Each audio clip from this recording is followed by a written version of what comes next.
ইউনূস সরকার ক্ষমতায় নেওয়ার পর থেকে এখন পর্যন্ত বর্তমানে এই সময়ে খুব জোরালোভাবে যে আলোচনাটা চলছে সেটা হচ্ছে নির্বাচন কবে হবে। নির্বাচনের রোডম্যাপ ঘোষণা করার জন্য বিএনপি, জামাত সহ বিভিন্ন দল চাপ দিচ্ছে। এই চাপের পরিপ্রেক্ষিতে ইউনূস সরকার কি একটু নড়ে চড়ে বসলো অবশেষে? সেই নড়ে চড়া বসার ফলটা, সুফল কিংবা কুফলটা কি হতে যাচ্ছে সেই টনিক আলোচনাটাই করব দর্শক। এই ভিডিওতে থাকবেন পলিটিক্স টিভির নিয়মিত আয়োজনে।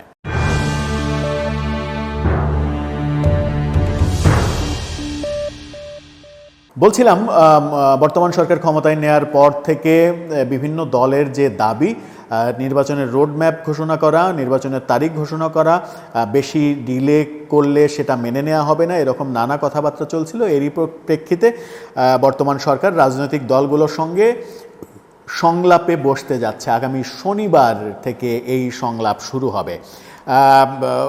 ফরেন সার্ভিস একাডেমিতে এক সংবাদ সম্মেলনে প্রধান উপদেষ্টার প্রেস সচিব শফিকুল আলম সাংবাদিকদের এই তথ্য জানিয়েছেন। তিনি জানান, 6টি সংস্কার কমিশন এবং দেশের বর্তমান আইন শৃঙ্খলা পরিস্থিতি নিয়ে এই সংলাপ অনুষ্ঠিত হবে। তিনি বলেছেন, আগামী 2-3 দিনের মধ্যে কমিশনগুলো পূর্ণাঙ্গ হবে আশা করি। প্রধান হিসেবে যাদের নাম ঘোষণা করা হয়েছিল তারা ইতিমধ্যে কাজ শুরু করেছেন। যারা কমিশনের সদস্য হবেন তাদের নামগুলো স্ক্রিনিং করা হচ্ছে, অর্থাৎ বাছাই করা হচ্ছে। এখনও সেই বাছাই প্রক্রিয়া শেষ হয়নি। কতক্ষণ সংলাপ হবে না বা একদিনেই শেষ হবে কি না